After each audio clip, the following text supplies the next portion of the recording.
Ayan, nagpainit na ako ng mantika. Ipiprito ko muna itong tokwa. Niwa ko ito sa maninipis.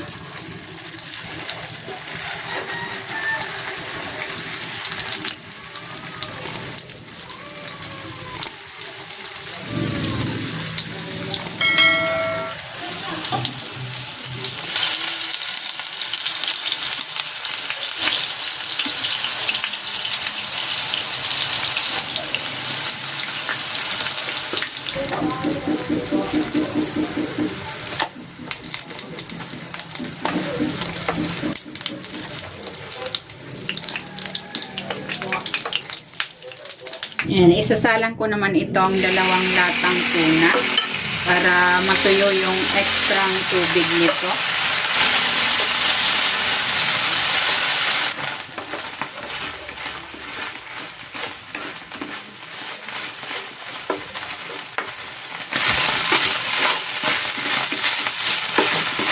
Ayan, okay na yan. Itatabi ko muna yan dyan sa gilid.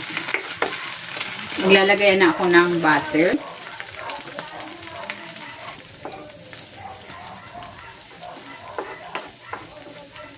Igigisa ko na dito itong sibuyas.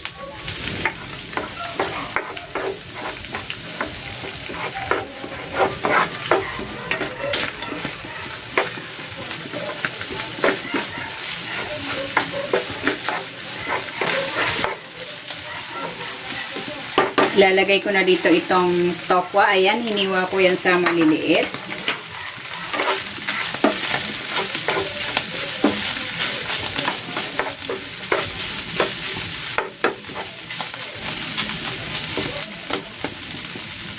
Titimplahan ko na ito ng toyo, kalamansi,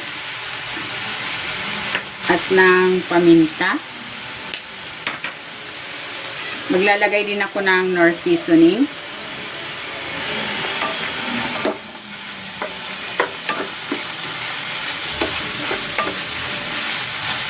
Bango. At para mas masarap, maglalagay ako ng liver spread.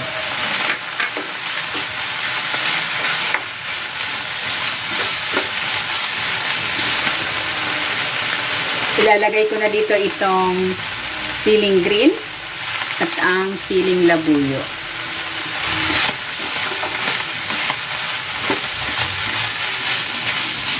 Para mas masarap, maglalagay din ako dito ng mayonnaise.